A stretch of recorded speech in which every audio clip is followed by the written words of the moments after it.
Hello, everybody, and welcome to LFC Transfer Room Podcast. We are recording on the back of a 2-0 win over Crystal Palace, and Liverpool are not just in the Champions League next season, but we also finished third. Not bad for one of the worst title defences ever. So, we're all on a high here. And we've all got drinks in our hands, so you will have to bear with us. We're all ecstatic. And in the end, our result never really mattered because Chelsea and Leicester City couldn't quite get the job done, which is why Liverpool sit in third and we are into the Champions League next season. And that will change our whole outlook, for the summer. And obviously we do specialise in transfers. So it'll be really interesting now to see what does happen with Liverpool Football Club in the summer. Lads, over to you. How do you feel? Obviously a great day, completely overwhelmed. I'll pass over to you. The last time we got top four on the last day of the season. A few years after that, we went to win the Champions League, Premier League, Club World Cup, and Super Cup. So maybe it's history repeating itself. Who knows? Oh no, it's this morning I had a bit of jitters. I don't know why. It's because Palace have been our bogey team. I know we beat them 7-0 early in the season, but they've been our bogey team the last couple of times. So I was a bit nervous. But then, once we started playing and what is it, Townsend had that one shot, and then that was it. And we got the goal, and then I was like, yeah, time to party. Absolutely. And if I heard Istanbul one time this week, I heard it 100 times. So it's nice to actually vanquish those demons of a few years ago as well, where we didn't quite get the job done against them then. But yeah, it's just a huge result, really. And I think as soon as I saw the team sheet, and again, when I saw Benteke not even in the team, I just felt a lot more confident. And this, I'm not gonna slate any of those lads because they were phenomenal today. They really were. But in the past couple of weeks, Reece Williams has been caught out with those runs in behind where Benteke could obviously flick the headers on. He's the most powerful striker, I would say, in the Premier League, Benteke in the air. I know we've got Naldini, Nat Phillips, who would obviously keep him in his back pocket. But still, as soon as I saw the team sheet, the nerves started to simmer down a little bit. Yeah, it's the same for me. Benteke and Eze as well. When he got ruled out midweek, I was made up. I mean, it's not good to see a lad be injured for a lot of next season as well, but I was made up because he's been phenomenal for Palace since he signed this season. So seeing them two not playing, I was quietly confident. And then obviously when I seen Leicester first score, I was like, because at the time it was 0-0, weren't it? But quietly confident throughout it, and I'm just made up we got top four because it's a stupid 56 million, isn't it? We get for where we finished in the league, so that could massively help with the transfer market coming up, and also the best players want to play Champions League football, so it keeps us back in that market, really, doesn't it? A bit dubious penno for Vardy though. That first one. I haven't seen them. I just seen them them score. Yeah, he went down a bit too easily, but it doesn't matter anymore. It doesn't matter. Just who cares? We're third. Again, ask all of us 6 weeks ago, a month ago, are we going to make top four? I'm sure we'd be like, yeah, I don't think so. But, people say that this is the worst title defence. City last season actually finished 18 points behind us, and this season we're only 17 points behind them. So technically, they're the worst title defence last season, aren't they? Yeah, and exactly. And they only had one major injury. That's it. Yeah, season we've had God knows how many. It just shows what we could have done with a full strength team. I dream of that, and I'm like, I think we would have just smashed the league, Yeah. So and leave City in the dust. I mean, it is. It's quite embarrassing, really. I think for other clubs that we've had so many players out. This is our 20th centre back partnership, and it's embarrassing that we can still finish third. I mean, Jurgen Klopp works miracles, and this is just his latest in a line of miracles. I know that he got a little bit of stick in the week because he said finishing in the top 4 would be one of his biggest achievements. But put it into context, it is. With a squad that was decimated throughout a pandemic with no fans, and I know everyone had to do that, but our squad was literally paper thin. We're on our 6th choice centre back, and for Klopp to do what he's done just shows how amazing he is, and he needs backing this summer. It's as simple as that. If Liverpool want to go out and win the title again, regardless of what Man City does, regardless of where Harry Kane goes, Klopp needs backing because he'll do it. Yeah, 100%. I actually thought for a second like Phillips was going to go off, and then Williams was going to go off as well, and we're like, what are we going to do? Getting patched up and everything. I'm like, oh no, not again! Come on, please. Yeah, Phillips is not going off unless that's in the back of an ambulance. He's a warrior. Yeah, if he has no head. He's a warrior. But anyway, on to quick transfer updates then. And all of this information can be found on our website. We're just going to run through a couple of them, really, and we'll go into some more in detail.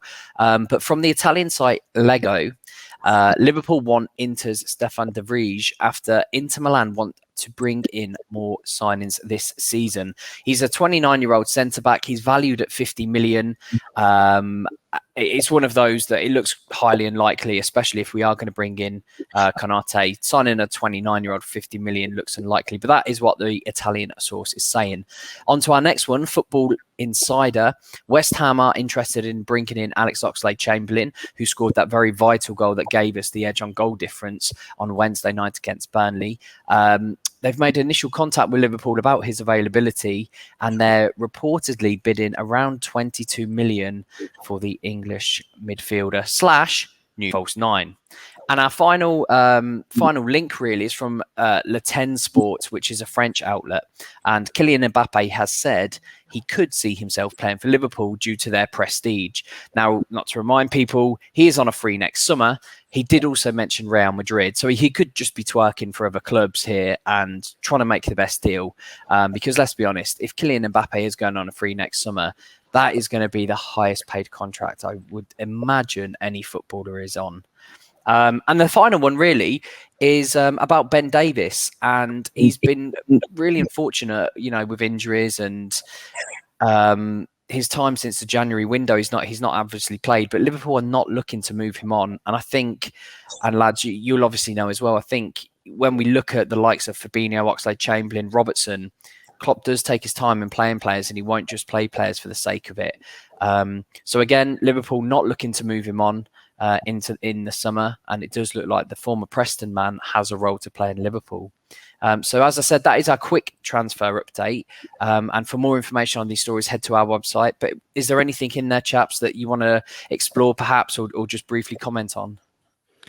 The Ox, I do think he'll stay, but if an offer around that came in, it would be something we consider really. And West Ham are going to have to strengthen the squad massively.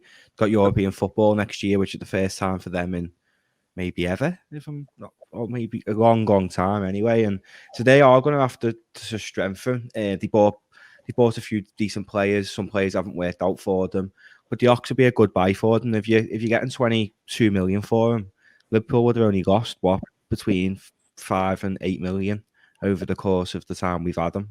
So if we're getting that much, I think it would be a good sale, which you then could put money towards the likes of Sancho or Mbappe. I don't think Mbappe is doable as much as I'd love it to happen. I do think he's pretty much going to go to Real Madrid, just purely because I don't think Liverpool, it doesn't suit our model for wages really. As much as suits FSG's model of buying young so you can resell them, I don't think it suits our wage model. When you look at the likes of Salah and Van Dijk, they're on a maximum of 200 grand before bonuses a week. Mbappe, you're talking £400,000-500,000 a week before bonuses easily. Yeah, I mean, we've been talking about this. Mbappe just, unless Nike come out with, a ton of money to throw down at him, I just don't see it happening. We've gone over and over. It's just, you got Salah at 200 a week, and then Mbappe would be what 300-400k a week. So there's that massive gap. So the other players would be going, "What about me?" It's a dream of ours to probably have the Mbappes of this world for Liverpool, but it won't happen. If it happens, I don't know. I'll do something on this show. I don't know what yet, but we'll figure it out. Maybe the viewers can have their say.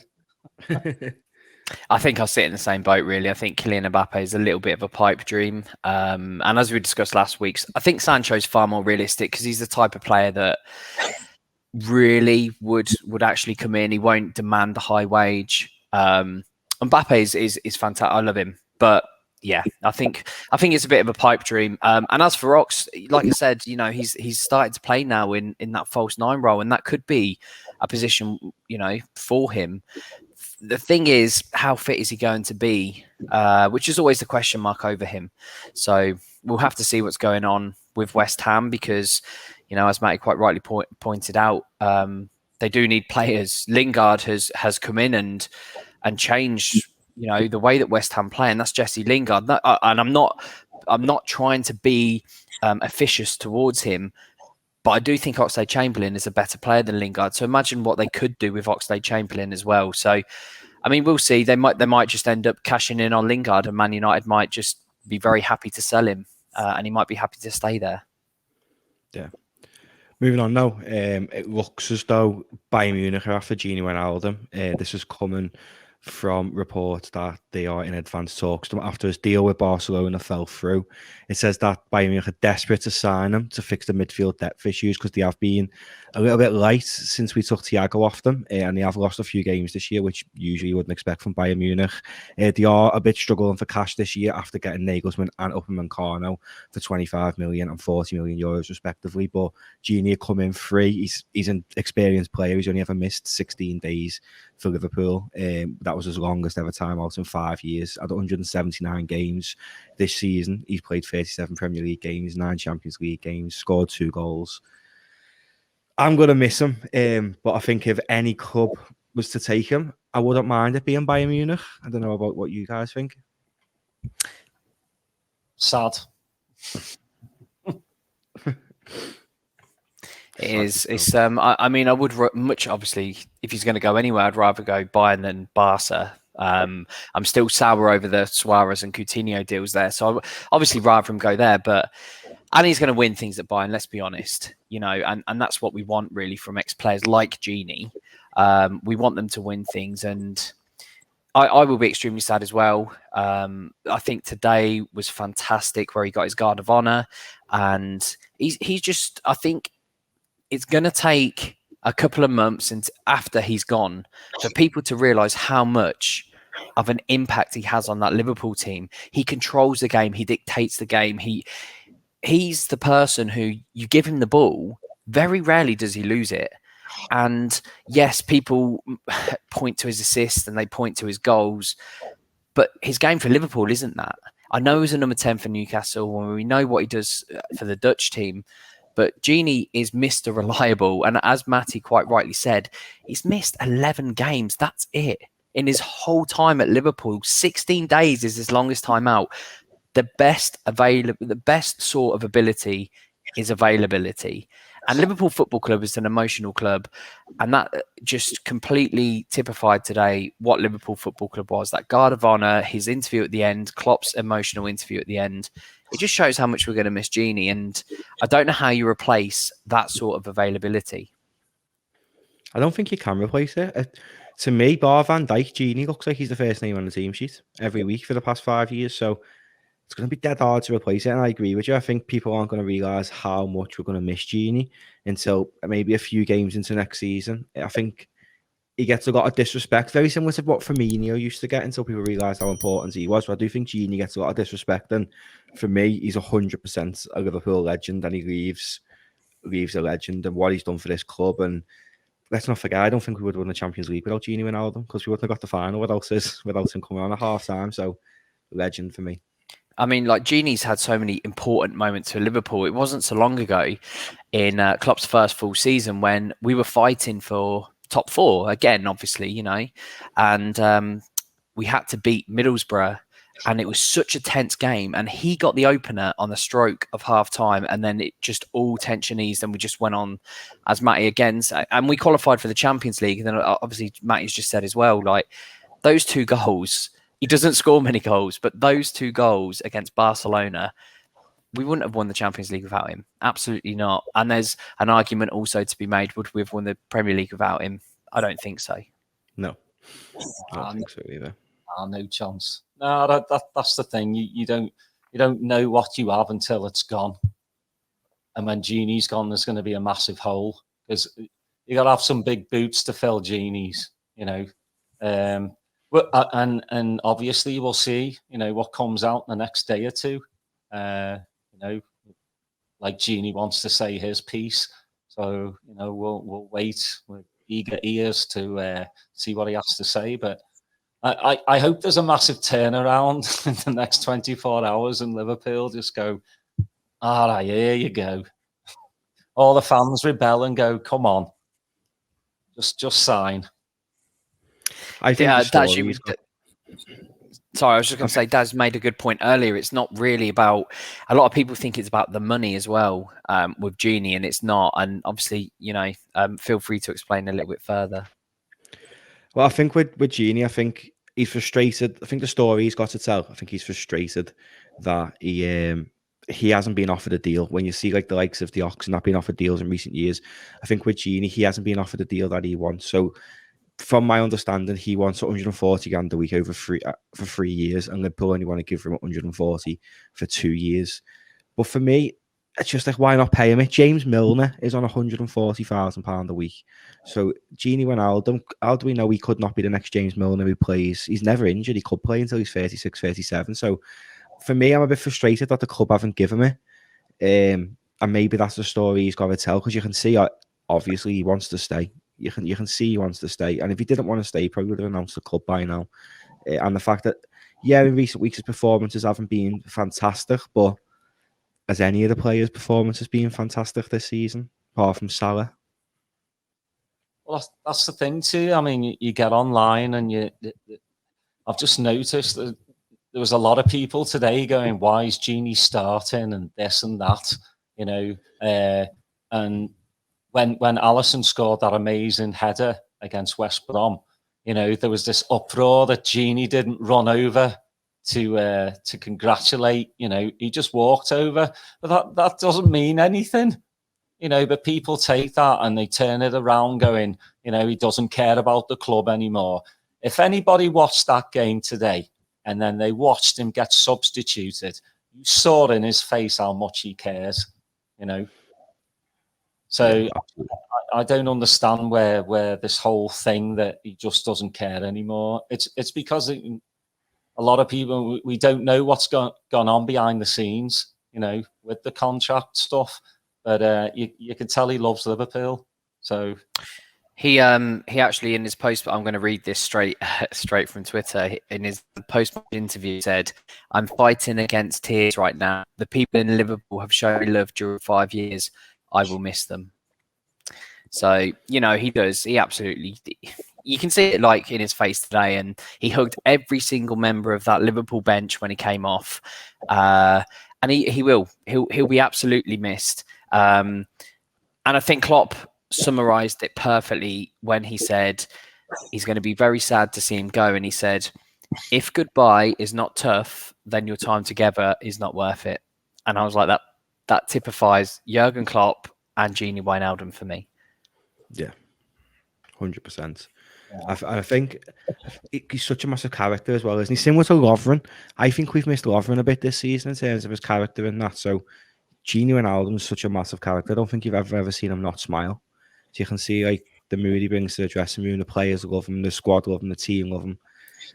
I'm going to miss him. And he's been a fantastic servant to the Liverpool Football Club. And I think he can walk out with his head held high knowing the job he's done for us. Champion of the world, champion of England, champion of Europe. Thank you, Gini Wijnaldum. In 12 months. Amazing. On to some incomings then, before we all get a bit teary-eyed. And the Liverpool Echo correspondent, Paul Gorst, has said this week that Liverpool could target Patson Daka, who is an extremely exciting forward. And we're going to pass over to Daz for more information. Yeah, his name's been popping up, in the past few months. He's 22 years old, about 5'10 and a half, I believe. Plays for RB Salzburg, and this season he's got 27 goals. Last season he scored 24, so he's pretty prolific. I know it's the Austrian league, it's not a huge league, but it's still competitive. And the price looks pretty decent from what I'm hearing. It could be between 30 and like 45 mil. So again, he's going to be a diamond in the rough, and a good backup, I believe, for the front three and for Jota as well. So he's one that, Liverpool are supposedly looking at. I think the price fits. I think his age fits, and his goal scoring ability fits. I don't know about you lads, if you know too much about him. I don't know much of him, but Ben, one of the YouTube pods, he massively follows him, and I think he's great. He's replaced Erling Haaland at Salzburg, and they haven't really missed Haaland. So to say they haven't missed one of the best strikers in world football, it's credit to Patson Daka. And let's not forget, in pre-season last year, he bullied Liverpool's defence, Patson Daka, and he was phenomenal. So you can get him for a price of 18 million.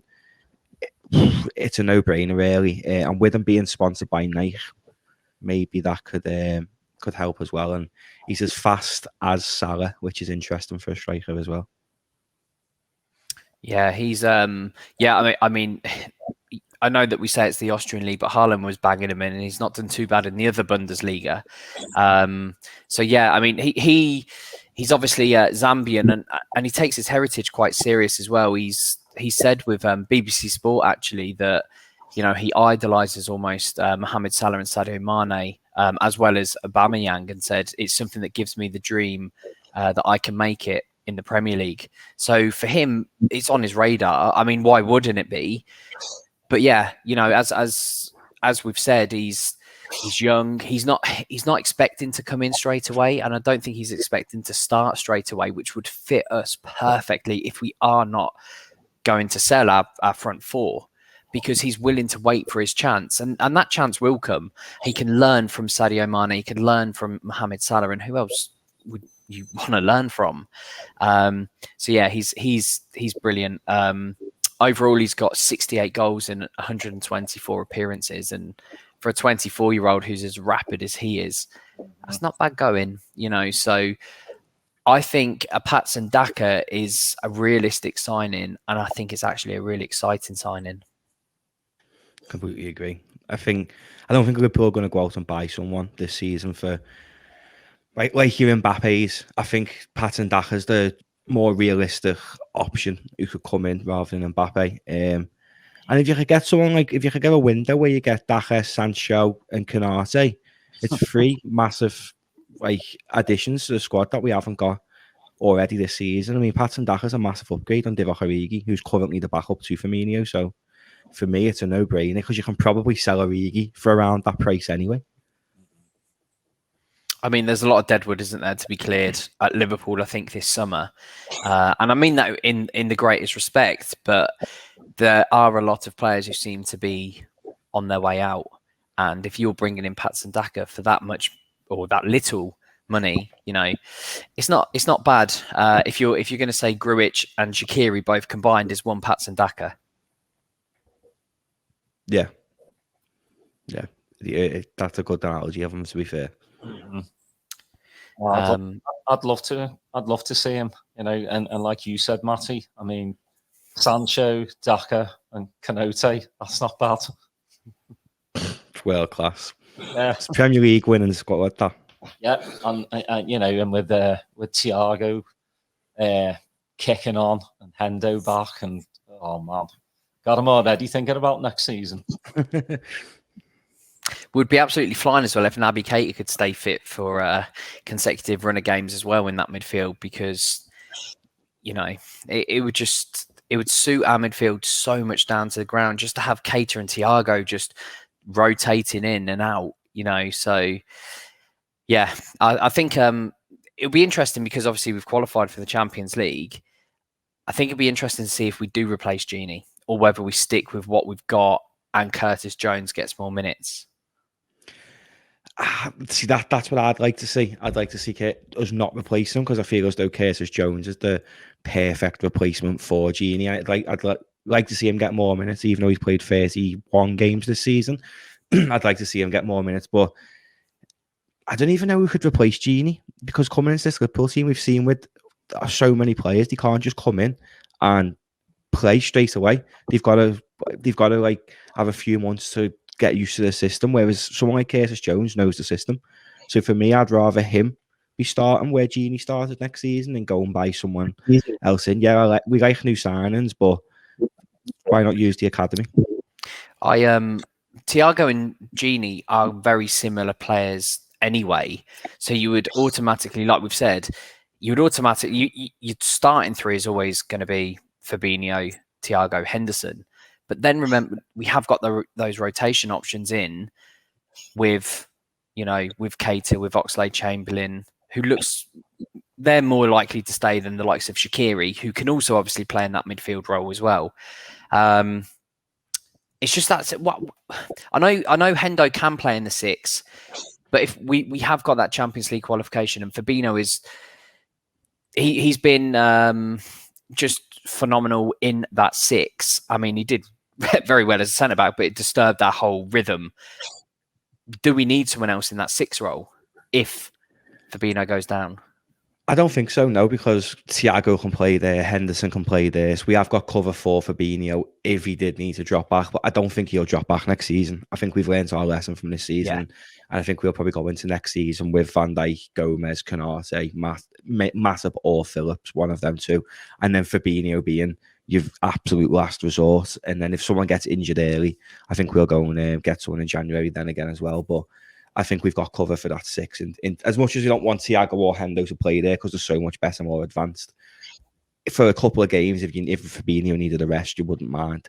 And they're both definitely good enough to perform that role to the standard of Fabinho as well.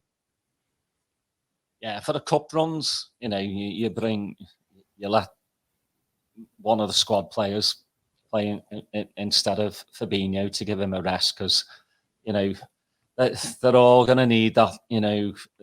Well, I mean, you've got the Euros, and then you've got what's the South American one? Copa America. Yeah, they'll be playing that as well. So God bless, they're going to be knackered again. I know. Well, we've got the announcements for the Euro squad coming up, and again on Twitter, I'm seeing things from football journalists saying that it's unlikely that Trent will get picked. And to me, now I think of this in 2 ways. One is all of my friends on a WhatsApp group saying Trent's not good enough. I told you Aaron Wan-Bissaka was better, rah rah rah, and annoys me. The second is actually it wouldn't be the worst thing for Trent to have a little bit of time off, and same for Henderson. But I think Henderson being vice captain, he's going to be in there. But it will be interesting, like you say, with the Coppers and with the Euros. We do just want our players to have a little bit of rest after a big season. I can see Southgate though taking Trent. I can't, I really can't. No, Kieran Trippier's just won the Liga and he seems to love Kieran Trippier, so I don't think he'll dislodge him. And then obviously if Reece James goes and wins the Champions League, he's gonna instantly in his head put them two above Trent, even though he shouldn't be. I don't think Trent goes near the Euros this year, and I'm not bothered, because since he didn't get included in the squad a few weeks ago, he's been world class, so I don't really care. Yeah, I get it, and like I said, I'm in 2 minds. I'd like it because I'd like Trent on the biggest stage because he is world class, and we had a discussion amongst ourselves actually in our WhatsApp group about him moving to midfield, and I think we're all in the agreement of why would you move Trent to midfield? And I mean, like, who is in your head? I've got one person. Who in your head, when you say the best right back ever, who comes to mind? Trent or Cafu. Yeah. I mean, it's Cafu for me. Trent could be that, and why he would move to midfield, I have no idea. But yeah, with the Euros, it's a strange one, I think, because if he doesn't go, I'll be livid, and I'll always be watching England, and I like England to do well. Obviously, I want them to do well, but I'll always in the back of my head thinking you should have took Trent. Yeah, I mean, I want England to get knocked out the group, so I don't want Trent to be there because I think they're at a lesser advantage without him. So, for us of Scotland, Andy Robbo is going to win that group.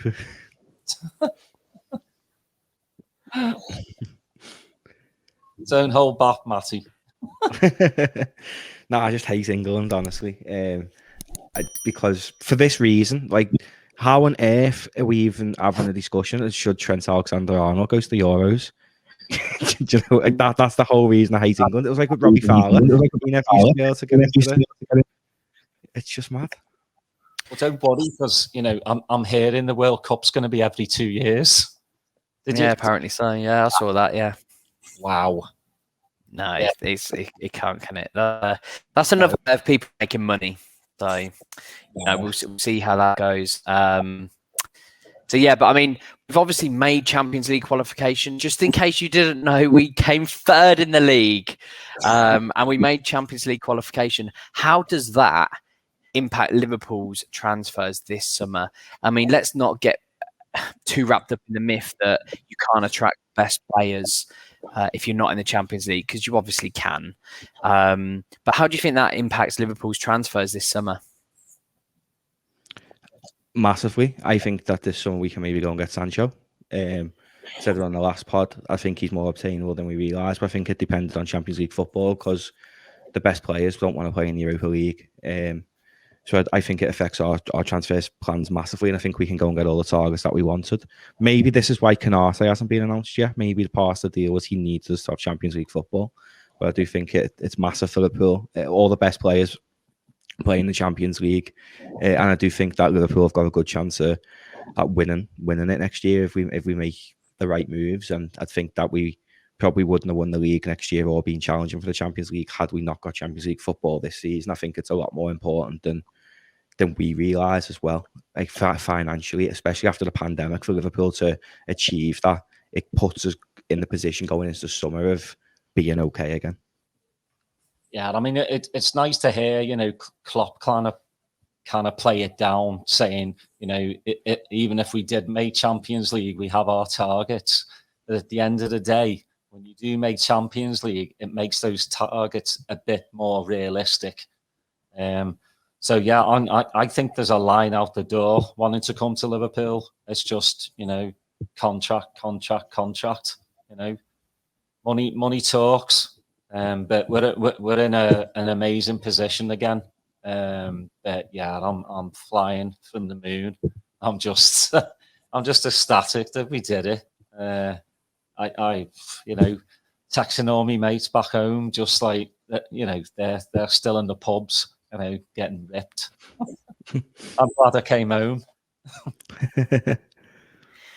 That's amazing. We yeah, it'll be lovely to actually watch. I watched one football match. It was the Southampton game. It was the first game that I watched back in a pub, and it was just so nice to be amongst people who you don't know, and it's like yes, and it just erupts, when it's just wonderful. So yeah, I think our business really, I think that's a really good point that you raised, Matty, about Konate, and that could very well be the reason why we didn't announce it, because it might have hinged on that, because he knows that he is playing Champions League football next year at Leipzig. So yeah, it's a really good point. And if you look at Klopp's transfer windows, there's not really too many in there who you would say actually that signing didn't work out, and all of the signings that he has had and then sold on, I'm just thinking like Minamino, perhaps, who he sold for like who he bought for like 5.75 million. And if Southampton want him, they're going to pay double for that. So it still worked out. you know, there's not too many signings that Klopp's made that hasn't worked out. Thiago got a lot of stick earlier on. He's now settled in. He looks world class. I think whoever Klopp brings in, regardless of if it's Mbappe, Sancho, Haaland, it's still going to work out. And that's such a comfortable and, you know, encouraging position to be in. Yeah, I completely agree. And I honestly believe that we'll look back on this result, maybe like we did when we first qualified for the Champions League under Klopp in 5 years' time, and be like, that was a turning point. Without Champions League there, we might not have signed X, Y, and Z. Because when that first season without Champions League, we wouldn't have bought like Mo Salah, Van Dijk, I think, come in the following January. So signings like that come because the Champions League, they want to be on the world stage showing the talents off. And I honestly believe this result today will impact the next 5 years of Liverpool. There's one of the writers in LFC Transfer Room said something a few months ago, and it hit me. Something about Bill Shankly, where he had this boss team, then he had a season where they were terrible because his loyalty wouldn't allow him to drop certain players, and then he spent the next 2 years rebuilding the squad to leave arguably the best ever squad for Paisley. I can honestly see that being the same way with this Champions League qualification. I think this can be the catalyst into Klopp building the squad over the next 2 years till 2024 to leave Stevie with one of the best club sides we've ever seen, which is scary to think, because I think it'll take a lot to top this current side. It's the next couple of years, I think, are just going to be amazing for this team, for the squad. You know, fans back. I mean, you saw today 10,000 fans. They just made it. The atmosphere was boss. I can't wait till they get back in next season. But yeah, next 3 seasons we're going to go at it and go again. I don't know about Kabak. You know, like we were talking last time. That's a weird one as well. I mean, for 18 mil, you would think that's a shoe-in. But then you're hearing, you know, about Ben Davies. Looks like he's going to stay. So obviously, you know, that's if we're going to get Canote as well. You know, that looks like maybe Matty might be heading for the door. Yeah, Kabak's it's a tricky one because of the emergence of Phillips. You know, and if you're going to ask me who would you rather keep, I'm keeping Phillips every day of the week. Yeah. And then obviously you've got Gomez, Van Dijk, Matip, Konate, Phillips. You'd in an ideal world they wouldn't get injured. You send Reece Williams back down to the under 23s to gain more match experience. Who has, by the way, been brilliant. I think Reece Williams to come in and do what he's done is nothing short of first-rate football. But again, he has got some maturing to do, and in 2 years, he could very well be starting at centre-back when he's a little bit older, when he's bulked out a little bit. You know, I think that what Phillips and Williams have done over the past few games has propelled us to Champions League football just as much as the Alisson header, just as much as the Firmino brace against Manchester United, just as much as the Mane brace today, because they've allowed that solid structure for Liverpool, for Fabinho to play in the sixth comfortably. They've been brilliant. But as you say, with Kabak, you know, it's a sad end for him because he didn't get the send off that he probably wanted. I know, but there's rumours that he's meant to be going to Leipzig, isn't it, to replace Konate to help with that deal. So he could maybe do Liverpool a favour in that aspect. Yeah. But I'd like to keep hold of him, but I agree. I think I'd rather keep Phillips. But it just seems like a no-brainer to maybe Klopp seeing Ben Davies as better in training than Kabak. Maybe see something more in him than Kabak, because I feel as though you could probably sell Ben Davies for 20 million to pay for the Kabak deal. So if he's opting to keep Davies instead, he must have seen something that obviously we haven't seen. I think he's more pacey than Kabak, and probably Phillips put together. But do you lads, you know, Phillips has had an incredible season. Do you think he can do that season in, season out? That's what I kind of questioned. Yeah, because at 24, he hadn't really been doing too much. He's going to Bundesliga, and then he was just kind of thrown. He was going to get sold in the summer, and then he gets thrown in, to the Wolves, and then he's my player of the season, like hands down. Mo of course is up there, but like just Phillips, just for heading anything he can, and just playing simple football. My issue is, can he do that next season? Can he do it the season after? Well, he's going to be playing alongside Virgil van Dijk, who made Lovren look like Alessandro Nesta next to him. I think he can. I'd like to think that he can.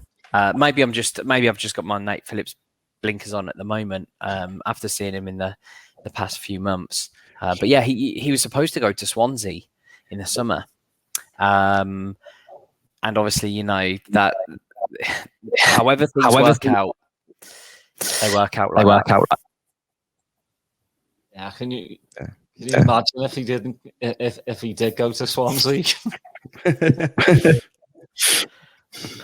I don't know who would we be playing with. A stick figure and Reece Williams.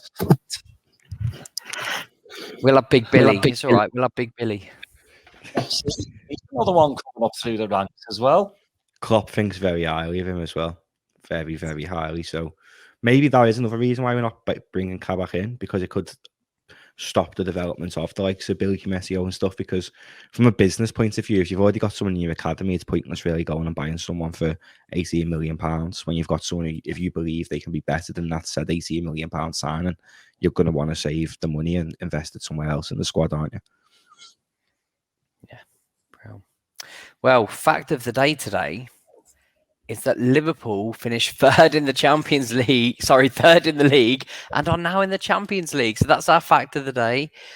So we're not doing that segment today. But yeah, just to cap off a really good day, and I think if we can summarize it, it's a great end to an awful season. Yeah.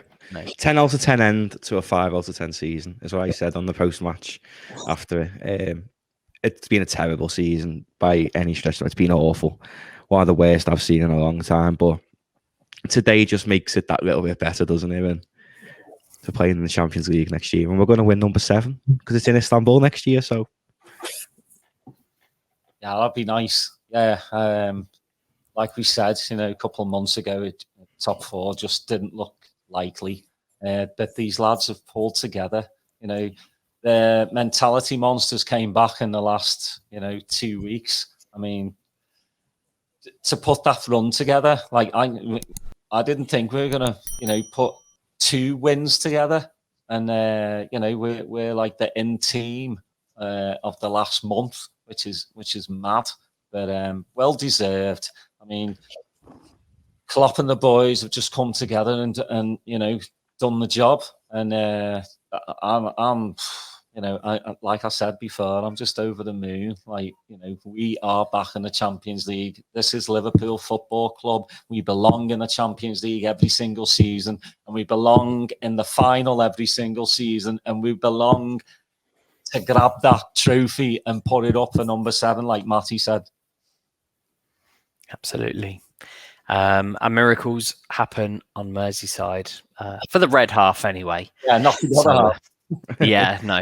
We won't talk about the Man City battering today, but no, you're quite right. Miracles happen on Merseyside. Liverpool is such a special club, and I would rather die than support anybody else. But that is it. It's going to be a very busy summer, and we will bring you all of the transfer news as it comes every single week. So Klopp's men are back into the Champions League. We can't wait to see the Champions League.